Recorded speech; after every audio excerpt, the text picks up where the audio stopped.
Hello, everyone, and welcome to St. Andrews Institute of Technology and Management, Gurgaon, Delhi, NCR. St. Andrews Institute of Technology and Management is the best engineering college and the best management college in the entire northern India. It is the best college in terms of education and all other facilities. This is one college that you will completely fall in love with yourself. The education, the quality of the education, the teachers are so nice and friendly. The syllabus is if is in affiliation to MDU University Rohtak. It is one of the finest place to study. The hostel, everything of the student is taken care of, from hostel facility to their classes to the kind of training and training they're going through for the placements. And it has so much infrastructure and so much facility it provides for the student placement that it is just you know there's no competition. I can say that for the one thing, and it's give you 100% training, placement, and assistance. So much amount of resources are being spent just to get the students placed. So the topmost priority is the students and the faculty staff for the college. And this is one of the finest thing about like studying an MBA. Like, if the people that you're working for and the people who are working for you are actually happy, then you actually have you are doing it practically, right? So that's a very nice business administration, you can say. So we start with the video, and the subject we study over here is system analysis and design. The code for it is BBAN 602, and this is a BBA 6 semester subject. The topic is an introduction to distributed data processing in real-time system, and I'm Shalini from CSC department. So it's a theoretical topic, and like, be with it. I know they would, it like I'll tell you initially that I'm telling you beforehand that it's going to take time. It's entirely theory. So okay. Introduction to distributed data systems. So what are actually distributed systems? See, distributed systems, they use multiple central processors to serve multiple real-time applications and multiple users. So data processing jobs are distributed among the processors accordingly. The processors communicate with one another, right, through various communication lines such as high-speed buses or telephone lines. These are referred as loosely coupled system or distributed systems. Processors in a distributed systems may vary in size and functions. So these processors are referred as sites, nodes, computers, and so on. What are the advantages of distributed systems? So there are the following advantages. Like, with resource sharing facility, a user at one site may be able to use the resources available at another site. So the speed up.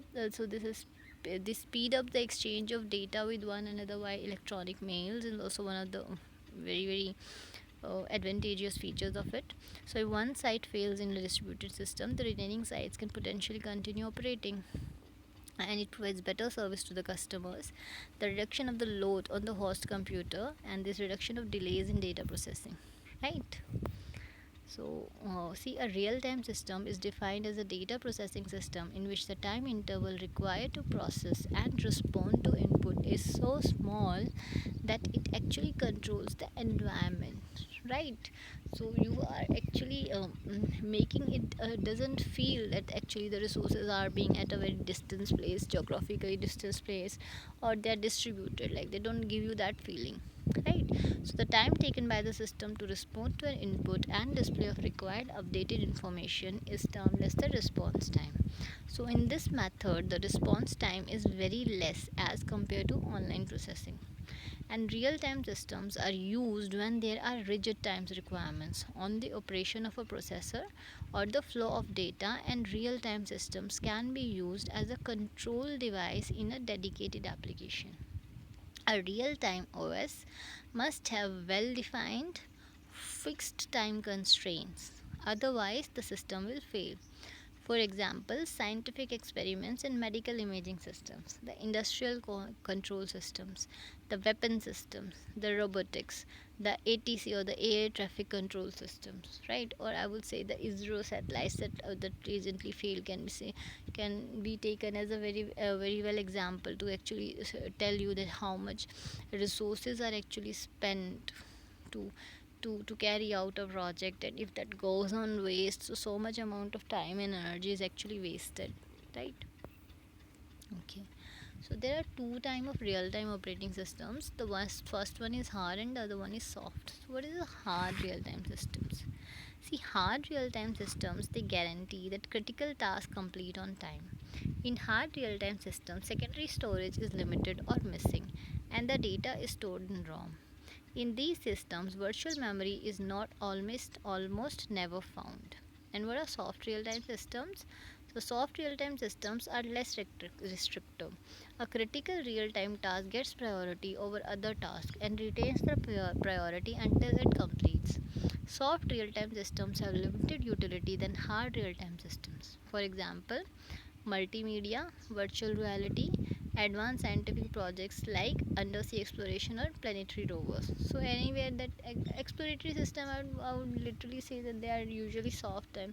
Hard time is wherein the life of the person is really employed. So in some production houses, if you have some automated work and there the humans are working, so that becomes a hard. Nuclear reactor systems become hard, right?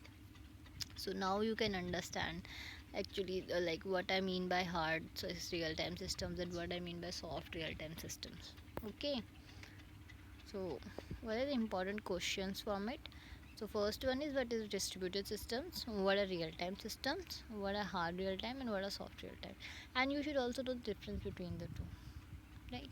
So very simple concept according to your syllabus. Please go through the video once, and if you don't understand, please feel free to contact. Thank you so much. Have a great day.